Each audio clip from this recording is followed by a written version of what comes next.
École rouverte, mais avec, et vous le disiez, un nombre de places limitées, collège fermé, zone verte, zone rouge. On connaissait le casse-tête des emplois du temps avant le coronavirus, mais c'est vrai que ça nous a obligés à tout revoir. Et ce qui est vrai pour nous parents l'est aussi pour les enfants, pour les enseignants qui ont dû apprendre à faire cours autrement. Alors des outils ont vu le jour pour les aider dans ces nouvelles contraintes. Bonjour Charles Ganem. Bonjour. Merci d'être avec nous. Vous êtes le cofondateur de Smooth. Alors on dit Smooth parce que ça s'écrit avec un Z.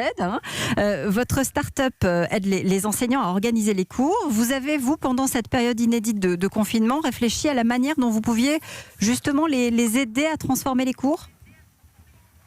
Absolument. On a une vraie difficulté aujourd'hui à pouvoir permettre aux enfants de ne pas décrocher. De nombreux professeurs nous ont dit que leurs élèves souvent n'avaient pas d'ordinateur à la maison, ou s'il y en avait, il y en avait qu'un pour tout le monde.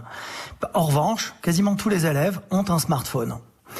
Aujourd'hui, il existe un format que tout le monde utilise. Il y a 1 milliard de personnes dans le monde qui utilisent le format Stories qu'on peut voir sur Instagram, TikTok, les statuts WhatsApp, Facebook, qui permet verticalement de pouvoir communiquer en plein écran, de se filmer, de rajouter des éléments. Donc nous avons créé cette application il y a quelques mois, elle ne devait pas encore sortir, mais pour aider un certain nombre de professeurs, nous l'avons sortie il y a à peine 10 jours, et elle permet aux professeurs de pouvoir enregistrer leurs cours, y ajouter des photos, des vidéos, des QCM, et de pouvoir inviter leurs élèves à assister et regarder le cours quand ils le souhaitent, quand ça leur convient, sur leur smartphone directement. Donc mon cours d'histoire sur la guerre de 14, au lieu de l'écrire au tableau ou de distribuer des polycopiés, je peux l'envoyer en story grâce à votre appli. C'est plus ludique et surtout c'est finalement leur langage. C'est exactement leur langage. C'est exactement l'usage également du téléphone.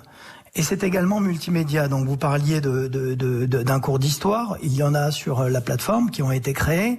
Elle permet donc la professeure, si elle n'a pas envie de s'enregistrer en vidéo, il suffit de s'enregistrer en audio. Elle peut rajouter des images de la guerre, des illustrations, des cartes.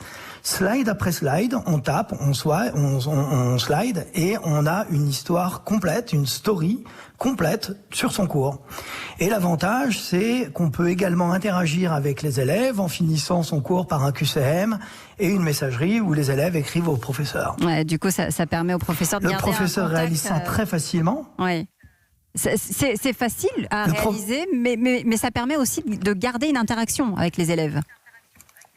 Mais en fait, c'est le vrai problème. C'est-à-dire que je peux en parler. Les enfants à la maison, c'est un effort. C'est pas évident de garder l'attention des enfants, de pouvoir de manière quotidienne, chaque jour, faire les cours. Le fait de garder un contact visuel et auditif avec son professeur apporte énormément dans la relation et permet de garder un certain nombre de rendez-vous. Et disposer des cours de manière visuelle permet d'apporter effectivement ce côté ludique et sympa que les jeunes ont aujourd'hui avec toutes les applications qu'ils utilisent, Snapchat, TikTok, etc. Et donc ça permet de renouer le contact entre les professeurs et les élèves.